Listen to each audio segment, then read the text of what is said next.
صاحب کے پاس آنے سے پہلے تو یہ مسئلہ اس حد تک سنگین تھا کہ میں اکثر اگر کبھی کرکٹ کھیلتا تھا تو اگلے پورے دن میں بیڈ پر ہوتا تھا. میرے میں ہلنے کی صلاحیت نہیں ہوتی تھی. تو مجھے عام طور پر بڑا سکون محسوس ہوتا ہے جب بھی ڈاکٹر صاحب کے پاس آتا ہوں.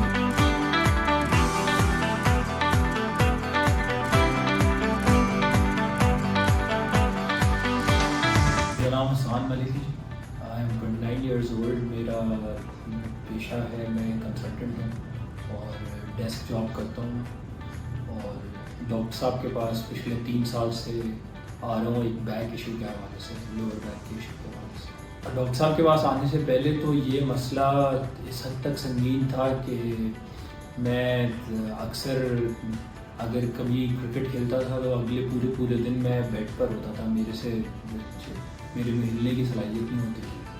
مگر میں جب سے ڈاکٹر صاحب کے پاس آ رہا ہوں اور ان سے فزیو سیشنس لے رہا ہوں تو سگنیفیکنٹ امپروومنٹ ہے ٹو دی ایکسٹینٹ کہ میں پچھلے کچھ عرصے سے ریگولرلی میں نے کھیلنا کودنا بھی شروع کر دیا ہے، اور جو کہ ہفتے میں 2 سے 3 میچز تک چلی جاتی ہے سچویشن.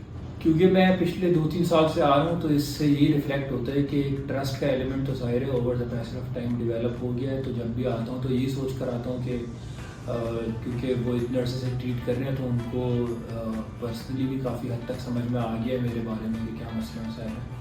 تو مجھے عام طور پر بڑا سکون محسوس ہوتا ہے جب بھی ڈاکٹر صاحب کے پاس آتا ہوں کہ ان کو وہ آرام سے پرابلم کو فگر آؤٹ کر لیں گے اور اس کا سلوشن بھی کی طرف بھی کام کرنا شروع کر دیں گے.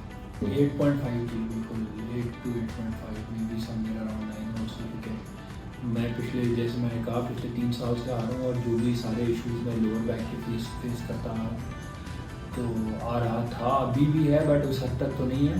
کیونکہ جس میں اس ٹریٹمنٹ کا بڑا عمل دخل ہے کہ اس ایشو کو اوور کم میں کر سکا ہوں. ڈاکٹر صاحب نے دیکھا ہے اور اس کو ٹریٹ کیا ہے تو ٹائم اینڈ اگین چکر لگتا رہتا ہے.